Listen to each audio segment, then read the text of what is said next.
بسم اللہ الرحمن الرحیم۔ عزت بھی بڑی تھی تو مصیبت بھی بڑی تھی۔ اتنا کچھ جاننے والے لوگ، اتنے قابل لوگ، کیا انہیں مارا جاتا؟ یہ ٹیلنٹ کا، یہ میرٹ کا قتل، یہ کسی بدن کو نہیں مار رہے ہو تم، بلکہ تم صلاحیتوں اور قابلیتوں کا قتل کر رہے ہو، اس لیے کہ ان کے چلے جانے کے بعد تو پھر تمہارے پاس وہ قابل وجود نہیں رہ پائے گا۔ زہر دے دیا، زہر دے کر امام کو مار دیا ہشام ابن عبد الملک نے جی۔ اور جب زہر کا اثر بدن پہ بڑھنے لگا نا، تو ایک ایسا وقت آیا، ایسا بھی وقت آیا کہ امام سے بیٹھا نہیں جا رہا تھا، اور پھر ایک ایسا وقت آیا کہ امام سے لیٹا نہیں جا رہا تھا، پھر ایسا بھی وقت آیا کہ امام سے ایک لمحے کے لیے اطمینان اور چین نہیں تھا، تکلیف تھی بدن میں، اور پھر امام کو زہر کے اثر سے شہادت کا درجہ ملا۔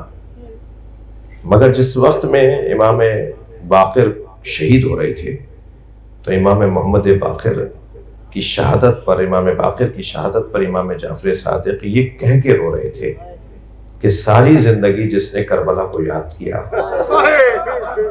آج اس کے جنازے میں اتنا بڑا مجمع ہے، اور وہ روتے اس بات پر تھے کہ میں نے اپنے دادا حسین کو بے گور و کفن دیکھا۔ جنازہ امام محمد باقر کا تھا، اور امام جعفر صادق مصائب پڑھ رہے تھے کربلا کے، اور بتا رہے تھے کہ میرے بابا مجھ سے کیا کیا بتاتے تھے۔ جب امام سجاد کی شہادت ہو رہی تھی نا زدارو، تو اس وقت میں امام سجاد نے امام باقر کو بلا کے کہا تھا، محمد باقر تم کربلا میں کتنے بڑے تھے؟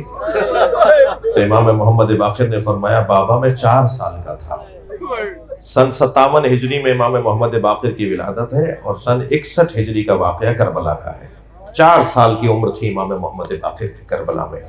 جو عمر جناب سکینہ بنت الحسین کی تھی نا، وہی عمر جناب امام محمد باقر کی تھی۔ 4 سال کی عمر میں کیا کچھ نہیں دیکھا امام نے، اور کہاں کہاں سے نہیں گزرے، کوفہ، شام، شام کا دربار، شام کا بازار۔ ہاں زدارو، ہاں جب امام سجاد نے امام محمد باقر سے پوچھا، محمد باقر تم کربلا میں کتنے بڑے تھے؟ فرمایا، بابا میں 4 سال کا تھا۔ بیٹا تمہیں کچھ یاد ہے کہ کیا دیکھا تم نے؟ تو امام محمد باقر نے فرمایا، بابا میں نے دیکھا دادا حسین علی اکبر کا لاشا لے کر آئے، اجرکم اللہ۔ بابا میں نے دیکھا دادا حسین قاسم کا لاشا لے کر آئے، میں نے دیکھا کہ چچا عباس کا لاشا لے کر آئے، بابا میں نے دیکھا دادا حسین علی اصغر کا لاشا لے کر آئے، میں دیکھ رہا تھا کہ دادا حسین کو لاشوں پہ لاشیں اٹھا کے لا رہے ہیں۔ اور پھر فرمانے لگے، بابا میں نے یہ بھی دیکھا کہ ایک ظالم دادی زینب کے سر سے چادر اتار رہا تھا۔ یہ مصائب بیان کرتے جا رہے تھے، اور امام محمد باقر بیان کر رہے ہیں، امام سجاد گریہ کر رہے ہیں۔ اور پھر اس کے بعد ایک جملہ فرمایا، بابا میں نے دیکھا دادا حسین کے بدن پہ گھوڑے دوڑائے جا رہے ہیں۔ پورا کربلا کا واقعہ امام محمد باقر بیان کیا کرتے تھے، گریہ کیا کرتے تھے۔ یعنی آپ نے 36 سال تک امام سجاد کا تو سنا ہے نا، کہ امام سجاد 36 سال تک روتے رہے، کربلا کے واقعات کو یاد کر کر کے 36 سال تک روتے رہے۔ حتیٰ ایک دن امام سجاد کے رونے کی آواز اتنی بلند تھی کہ ایک امام کی گلی سے ایک مسافر اونٹ پر بیٹھا ہوا گزر رہا تھا، تو اس کا اونٹ بپھر گیا، اس کا اونٹ بے چین ہو گیا۔ اسے اپنے مالک کو گرانے لگا، تو کہنے لگا، یہ کون ہے جو رو رہا ہے؟ تو انہوں نے کہا، یہ زین العابدین ہے جو کربلا کو یاد کر کے رو رہے ہیں۔ تو کہنے لگا، ان کا حق ہے کہ یہ ایسے ہی روئیں، انہوں نے تو ایسے ایسے لاشیں دیکھے ہیں کہ اگر کوئی ایک لاشا دیکھے تو اس کی زندگی ختم ہو جائے۔ انہوں نے کربلا میں بڑے مظالم دیکھے ہیں۔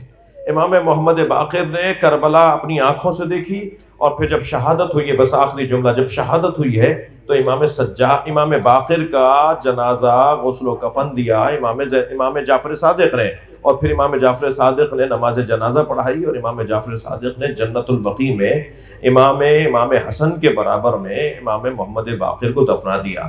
جب لاشا دفنا کے آ رہے تھے تو آنکھوں میں آنسو تھے۔ ایک چاہنے والے نے پرسہ دیتے ہوئے ایک جملہ کہا، مولا آپ صابروں کے امام ہیں۔ فرمایا، میری آنکھوں میں آنسو اس بات کے ہیں کہ جس کا یہ عزادار تھا، اس کا لاشا 3 دن بے گور و کفن رہا، اور حسین مولا کا لاشا کوئی اٹھانے والا نہیں تھا۔ 3 دن تک نبی کے بیٹے کا لاشا، نبی زادے کا لاشا کربلا میں بے گور و کفن رہا، اور اسی حسین کا عزادار آج شان سے دفنایا گیا ہے۔ تو میں اس پہ رو رہا ہوں کہ لا یوم کا یوم کا ابا عبداللہ، اے حسین جو کربلا میں آپ کا دن تھا وہ کسی کا دن دنیا میں نہیں رہا۔ کربلا کربلا ہے اور حسین حسین ہے۔